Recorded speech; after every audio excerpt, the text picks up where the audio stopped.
What's up, guys? Brant with Real Estate Fundamentals. So I'm just hanging out here at the office today, and what I want to share with you about is your ability to raise private capital and likely how you're doing.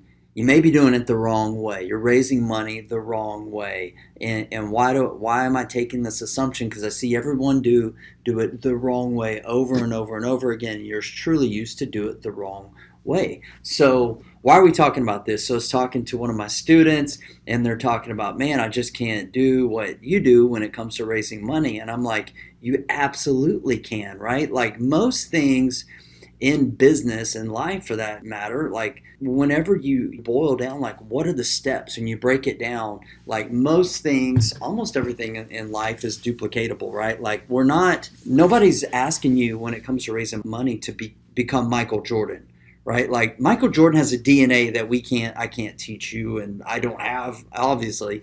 But when it comes to raising money, when you understand why people make certain decisions and understand why people don't make certain decisions, this is knowledge and information that you can absolutely use to help be more effective when it comes to raising private money. So what I want to share with you is this: whenever you are going down the path and the process of having conversations with private lenders, first and foremost, like if you're focused on talking about numbers, on statistics, on rates of return, the numbers of your deal, all these types of things, which is data, which is the numerical data, which is statistics, which is analytics, I'm telling you already, you're doing it the wrong way. And that's what most people do. That's what most real estate investors do, is they pitch a deal, right? They pitch a deal, and they're doing it the wrong way, because what the thing is that people invest and people make decisions emotionally, not analytically. This is very, very important. People make decisions emotionally, not analytically. And I know this sounds like it may not make sense to a lot of you watching this because you're probably very analytically minded. But the fact of the matter is that somewhere around 80% of all decisions that we make them based on the emotions that we feel, right? The data could be telling us to do one thing, but if someone doesn't feel the right way emotionally, right, the right type of reactions internally that they have to something, they can do just absolute opposite thing. So let me share with you some insights into kind of just a very quick overview of a sales process that you may want to consider when talking to private lenders. And number one is, first and foremost, like, stop selling. Stop pressuring. If you're doing that, hopefully you're not. And you got to avoid the sense that you are desperate to get your deal funded. This is the first flaw that I see, is that so many real estate investors, they are desperate.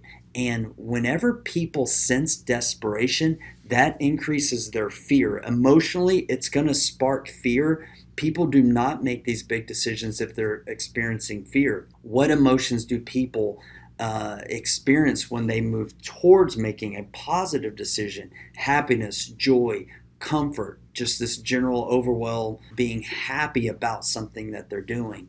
So what you need to do first and foremost is stop the desperation.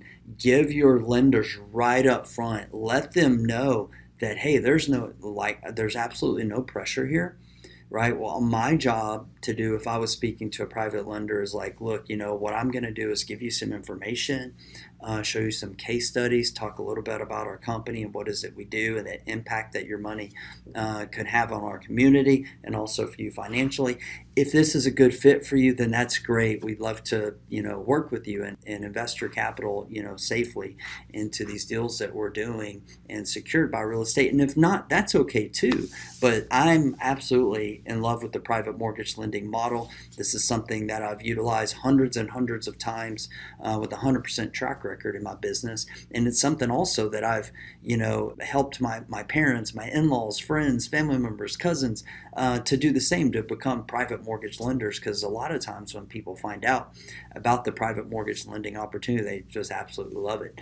But like I said, it's not for everybody, and the fact of the matter is, may or may not be for you, and that's okay. So what we're doing right there is giving them just a permission, right, to say, hey, it's okay to say no. And then actually, whenever I get into one of my presentations, so I've put together an entire presentation that explains the process, the steps, things to watch out for, like what are the risk factors in this deal? How do they analyze borrowers? How do they analyze deals? How do they secure their investment? I get into all these things, which are the nuts and the bolts of the business, but also, and this is really, really important, is your story, how your story ties into their story, right? How this synergy that you guys can create together to make an impact is the most important thing. So, what am I talking about? So, whenever you're talking to private lenders, one of the things that you need to communicate is the impact that their investment is going to have on the community, right?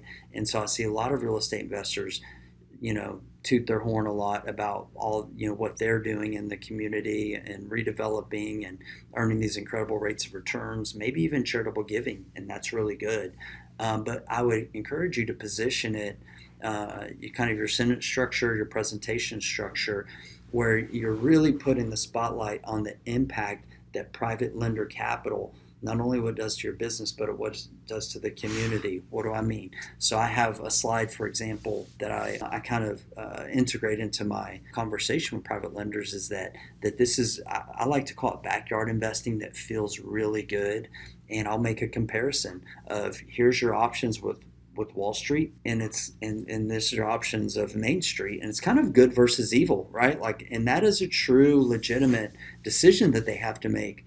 Wall Street, where they're investing their money who knows where, with people that they likely do not know, never, nor will they ever meet, and they really don't know what's being done with their money, versus Main Street, investing in their own backyard. Their investment, I'm like, here's what your investment's going to do. It's going to help our company to buy these very undervalued properties, and when we buy them, we're going to close at a title company, so you're going to have that security, which paper assets, Wall Street assets don't really have.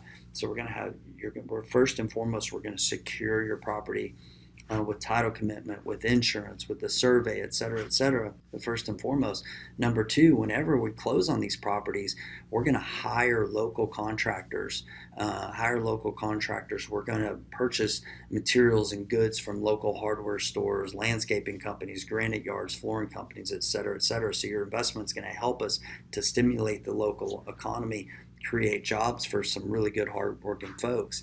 Thirdly, we're going to improve this property, right? It's going to bring up the value of that property, which unfortunately is going to create additional tax revenue for the city. It's going to help the values of that neighborhood. Neighbors are going to feel great, and all these things that we're doing. But at the same time, right, it's earning you a very passive, predictable rate of return. So think about all this, what I'm giving you. It was kind of spurred from a conversation with the student, plus an article I read recently. I'm trying to always read about selling and learning as much as I can. That's where this came from, right? And so there was some psychologist, and he analyzed that people make decisions 80% of the 80-20 rule, like around 80% of the time, based on their emotions, not analytics, not on numbers. The numbers absolutely matter in your deals, 100%, like they do. But my lenders, there's that assumption with private lenders. They assume you know what you're doing, that your numbers work, you wouldn't be doing the deal if they didn't, et cetera, et cetera. So you need to be prepared to answer those questions and go into those details. But the spotlight you need to be working on really stimulating those positive emotions, giving them, helping them have that trust for you, not reeking of desperation, giving them the permission to say no, leading from a position of authority, not from desperation, helping them understand all the great and wonderful things that their investment's going to be doing, the impact that they're going to have on society, on the community. Giving, work that into every house that we buy. We donate to Operation Finally Home. We've been donating to them for years and years and years. We've donated a substantial amount of money. But that's not the way I position that, because it's not just us, it's them. Without our private lenders' investments and capital in our company, none of this would be possible. Doing hundreds and hundreds of deals would not be possible without their money. So that's the way I position it, is they're integral to our success, to doing real estate deals, to hiring these local contractors, to basically for me to run my business and have my employees and to feed my family. So work that into your story, because the story that you're telling is so much more important than the deal that you're likely pitching to private lenders.